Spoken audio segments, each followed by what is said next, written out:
অন্তস্থ হৃদয়ের তৃষ্ণা, লেখিকা শ্রাবণী ইয়াসমিন, পর্ব 18। জানালার বাইরের আলো ঘরটিতে ঢুকতে ভয় পাচ্ছে যেন। ভেতরে কেবল বাল্বের এক মৃদু আলো। কোণের ফ্লোরে বসে আছে একটি মেয়ে। হাত পা বাঁধা, চুলগুলো এলোমেলো হলেও তার প্রাকৃতিক সৌন্দর্য ঢেকে রাখতে পারেনি। কোমর পর্যন্ত নেমে আসা বাদামি চুল কাঁধে ছড়িয়ে আছে।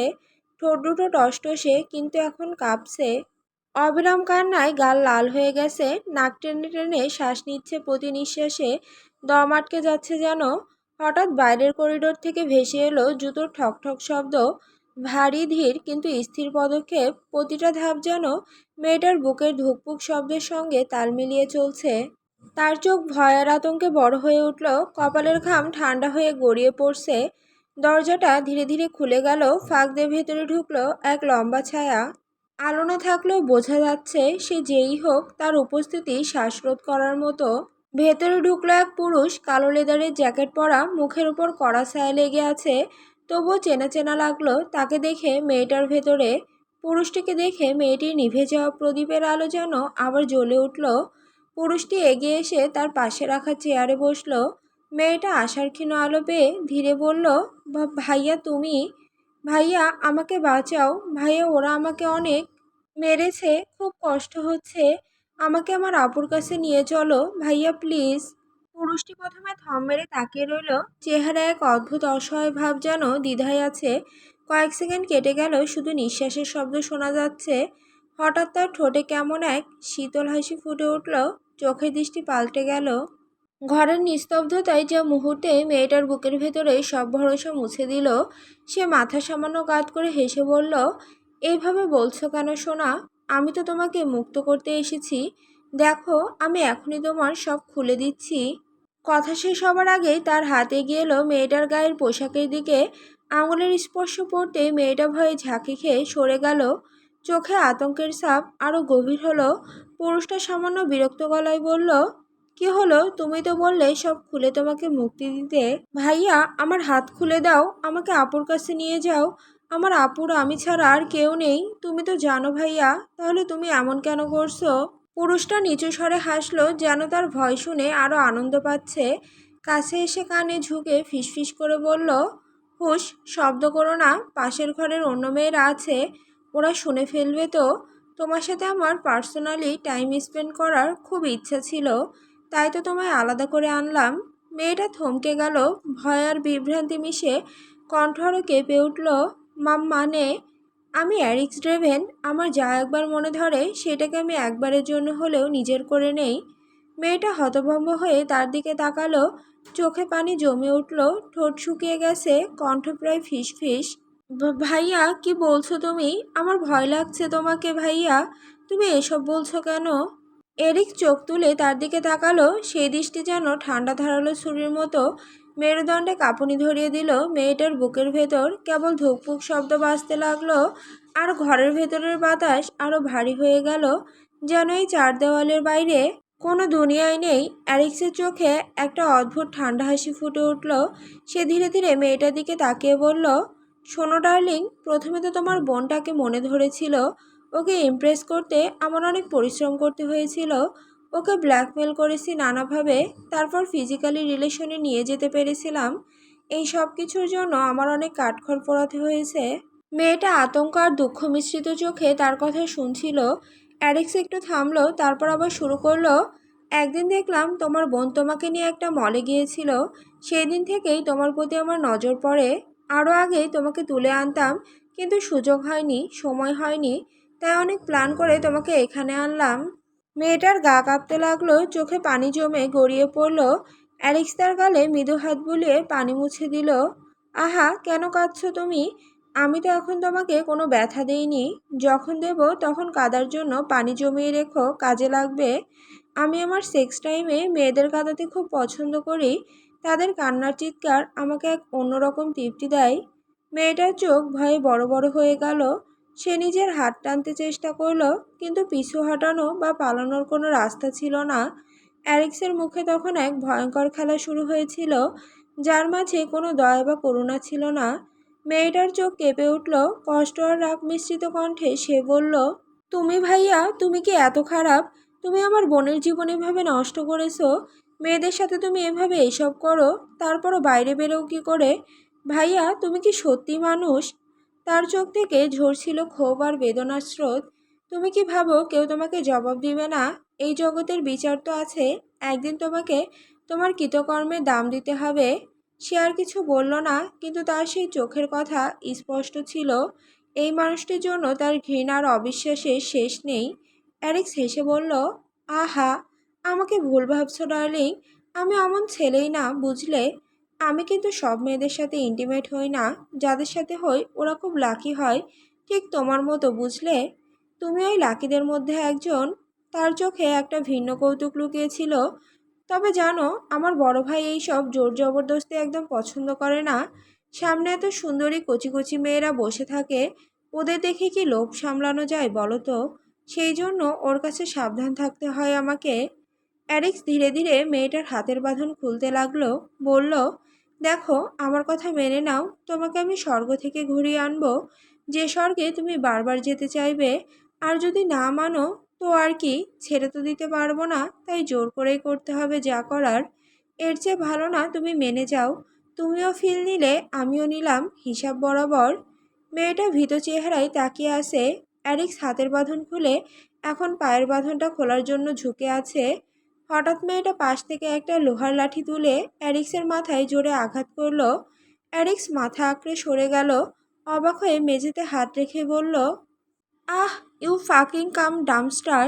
মেয়েটা কাঁপা কাঁপা কণ্ঠে বলল, ভাইয়া, আমাকে ছেড়ে দাও, আমাকে ছেড়ে দাও, আমাকে ছেড়ে দাও। অ্যালেক্স মাথায় আঘাত পেয়ে ফ্লোরে লুটিয়ে পড়ল।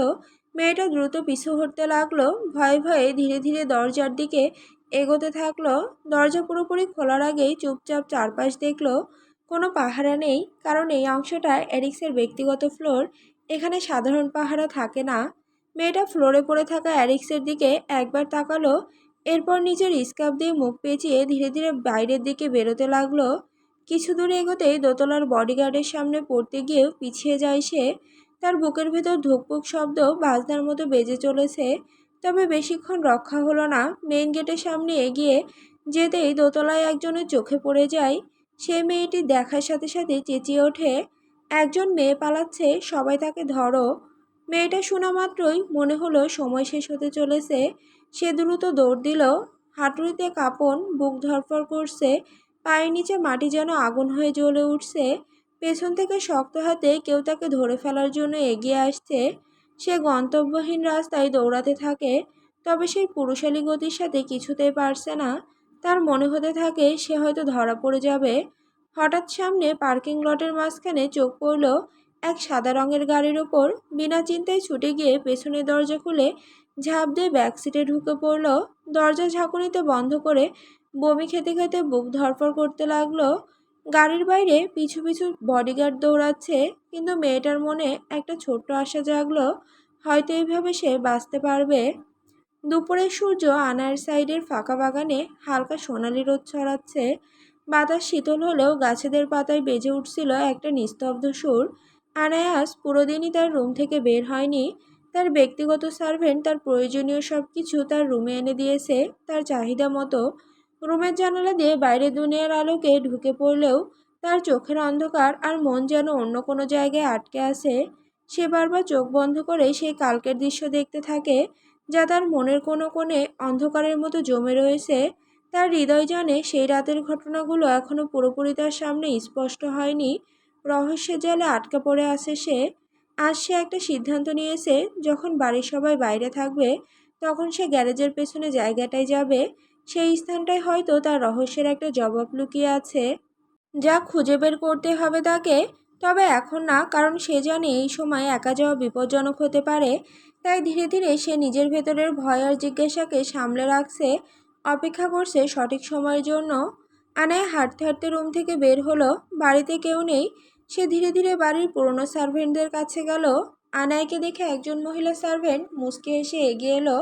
ম্যাম, কিছু লাগবে আপনার?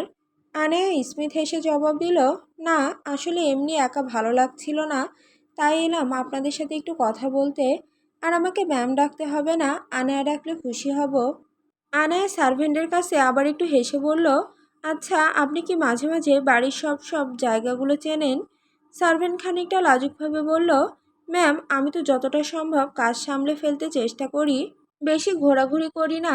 আনায়া কৌতূহলী হয়ে জিজ্ঞেস করলো, তবে বাড়ির পেছনের গ্যারেজের জায়গাটা কেমন? শুনেছি ওখানে কেউ খুব একটা যায় না। সার্ভেন্ট হঠাৎ করে একটু থমথমে হয়ে গেল, মুখে একটা অস্বস্তির ছাপ পড়ল। সে চোখ নামিয়ে ধীরে সুস্থে বলল, ওটা ওটা একটু আলাদা জায়গা ম্যাম, সবাই ওখানে যাওয়া। এই সময়েই দরজা খুলে ইলোরা ঢুকে পড়ল। গায়ে ছিল ছোট আর স্টাইলিশ একটা পোশাক, চোখে ঠান্ডা কিন্তু শক্তিশালী দৃষ্টি। ইলোরা বাড়িতে ঢুকেই ঠোঁটে শয়তানি হাসি ফুটিয়ে আনায়াকে দেখিয়ে বলল, হ্যালো আনায়া, কেমন আছো? আনায়া একটু গম্ভীর মুখ করে ধীরে বলল, ভালো। ইলোরা ঢুকে পড়তেই প্রথমেই সার্ভেন্টের দিকে চোখ আটকালো। অ্যামেলি, মৃদু কণ্ঠে ডেকেও সে বলল, আঙ্কেল কোথায় এখন? সার্ভেন্ট কিছুটা দ্বিধায় মুখ থমথমে করে উঠল, তারপর ধীরে ধীরে জানালো, স্যার আজ দুপুরে বাসায় আসেননি, একদম রাতে ফিরবেন বলে গেছেন। ইলোরা নীরবে কিছুক্ষণ তাকিয়ে রইল, তারপর ধীরে ধীরে চোখ সরিয়ে আনায়ের দিকে চেয়ে বলল, তো দিনকাল কেমন যাচ্ছে তোমার? আনায়া দাঁত চেপে হালকা হেসে বলে, দেখো, বেশ ভালোই আছি। জেভিয়ার আমাকে অনেক ভালোবাসে কি না? তা দেখতেই পারছি তুমি যে বেশ ভালো আছো। তবে জানো, আমিও কিছুদিনের মাঝেই জেভিয়ার যে শহরে রয়েছে সেইখানে যাব বিজনেস পারপাজে। মানে মানেটা খুবই সহজ, আমার ড্যাডির সাথেই তো বিজনেস ডিল হচ্ছে, আর ড্যাডি আমাকে পাঠাচ্ছে। আনায়া নিজের মুখভঙ্গি স্বাভাবিক রেখে কৌতুক স্বরে বলে, মাছি হয়ে ফুলের মধু আহরণ করার বৃথা চেষ্টা করছো? ফুলের মধু তো মৌমাছি আহরণ করবে, মাছিদের অবস্থান তো নর্দমায়। ইলোরা কটমট দৃষ্টিতে আনায়ার দিকে তাকিয়ে বলে, I know everything about Xavier. Xavier কী খেতে ভালোবাসে, ওর পছন্দের রং কী, ওই কী করতে ভালোবাসে, আমি ওর ব্যক্তিগত সব বিষয়ে জানি। আনায়া ফিক করে হেসে দিয়ে বলে, ও রিয়েলি সব জানো ওর ব্যক্তিগত বিষয়ে? তাহলে বলো ওর সাইজ কত? ইলোরা থতমত খেয়ে চোখ গোল গোল করে তাকিয়ে বলে, কিসের সাইজের কথা বলছো তুমি? যেটার সাইজের কথা তুমি ভাবছো সেটার কথাই বলছি আমি। জাস্ট শাট আপ, ফালতু কথা বলবে না। আমি কোনো কিছুর কথাই ভাবছি না, তোমাকে তো আমি পরে দেখে নিব।